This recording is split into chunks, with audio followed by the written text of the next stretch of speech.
গরমের সবজি পটল দিয়ে তো আমরা অনেক ধরনের রেসিপি বানিয়ে থাকি।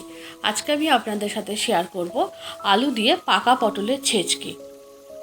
অনেক সময় কিছু পটল আমাদের এমন হয় যেগুলো ঘরে থাকলে পেকে যায়, সেই পাকা পটল কিন্তু আমরা ফেলে দিতে পারি না, কোনো জিনিসই ফেলার না। তো সেই পাকা পটল দিয়ে আজকে আমি আপনাদের সাথে একটা আলু পটল দিয়ে পাকা পটলের রেসিপি শেয়ার করব। খেতে কিন্তু ভীষণ ভালো হয়। আর আজকে এই পটলের ছেচকিটা কিন্তু আমি সার্ভ করেছিলাম মশলা লুচি দিয়ে। মশলা লুচির রেসিপিটা অলরেডি কিন্তু আমার ইউটিউব এবং ফেসবুক পেজে দেওয়া আছে, আপনারা যদি মনে করেন সেখান থেকে দেখে নিতে পারেন। আর এরপরে প্রথমে আমি আলু খোসা ছাড়িয়ে আলুটাকে দেখুন এরকম ছোটো ছোটো করে, যেমন আলু পোস্ত করে আলু কাটি আমরা, সেরকমভাবে টুকরো টুকরো করে কেটে নিয়েছি। আর একই সাথে কিন্তু আমি পটলের খোসা ছাড়িয়ে পটলগুলোকে একটু জলের মধ্যে ভিজিয়ে রাখবো। আমরা জানি যে কোনো আলু মানে পটল এবং ঢ্যাঁড়স এই টাইপের সবজিগুলোকে কিন্তু একটু জলের মধ্যে ভিজিয়ে রাখা উচিত। তাই জন্য আমি পটলগুলোকে প্রথমে খোসা ছাড়িয়ে জলে ভিজিয়ে রাখবো। আর এরপরে আলুগুলোকে আমি একটা সসপ্যানের মধ্যে নিয়েছি, দিয়ে খুব সামান্য একটু লবণ দিয়ে দিয়েছি, আলুগুলোকে একটু ভাপিয়ে নেবো। এতে কিন্তু তরকারিটা খেতে অনেক বেশি ভালো হয়। আলুটা ভাপাতে বসিয়ে দিয়েছি, আর পটলগুলো দেখুন জলে ভেজানো ছিল, পটলগুলো বেশ জলে ভিজে গেছে। এরপরে জলটা ঝরিয়ে নিয়ে আমি পটলগুলোকে দেখুন প্রথমে আমি লম্বায় একটা ফালি দিয়েছি, তারপরে ছোট ছোট করে আড়ে আড়ে এরকম টুকরো করে ছেচকি যেমন হয় সেরকম করে কিন্তু পটলগুলোকে একটু ছোট ছোট মানে বেশ ছোট ছোট করে কিন্তু এরকম করে কুচিয়ে কেটে নিয়েছি। আর এবার পটলগুলোকে আমি একটা পাত্রে নিয়ে নিয়েছি, আর তারপরে আমি পটলের মধ্যে দেওয়ার জন্য কিন্তু টমেটো এবং লঙ্কাগুলোকে টুকরো টুকরো করে কেটে নেব। এখানে আমি দুটো মিডিয়াম সাইজের টমেটো দিয়েছি। এই যে টমেটো দিলে বেশ টকটক হয়, খেতেও কিন্তু খুব ভালো লাগে।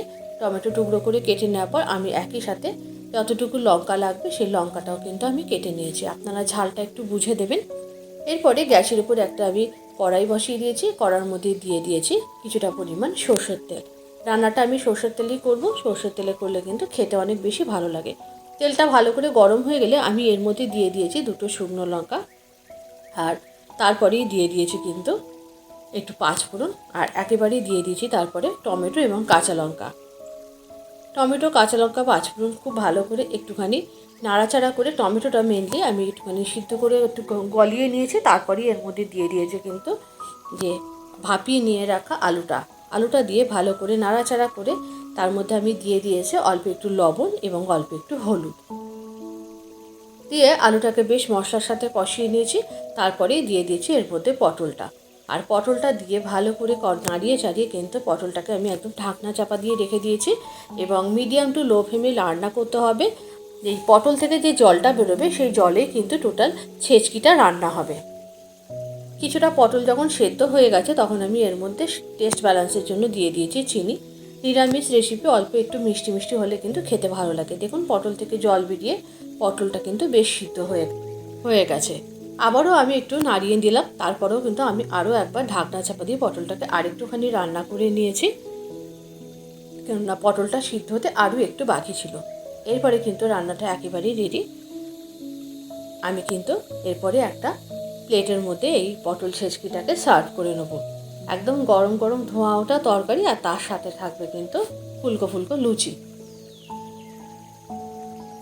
আজকে এই রেসিপিটা আপনাদের কেমন লাগলো অবশ্যই একটু কমেন্ট করে জানাবেন। পটল দিয়ে তো আমরা অনেক ধরনের তরকারি খেয়ে থাকি, পটল পোস্ত, পটল ছেচকি, পটল ভর্তা, তেল পটল, পটল ভাজা। তো আজকের রেসিপিটা আপনাদের কেমন লাগলো অবশ্যই একটু কমেন্ট করে জানাবেন।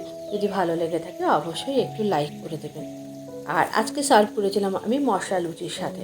আবারও দেখা হবে পরবর্তী ভিডিওতে আর একটা নতুন কোনো রেসিপির সাথে। সবাই অনেক ভালো থাকবেন, সুস্থ থাকবেন।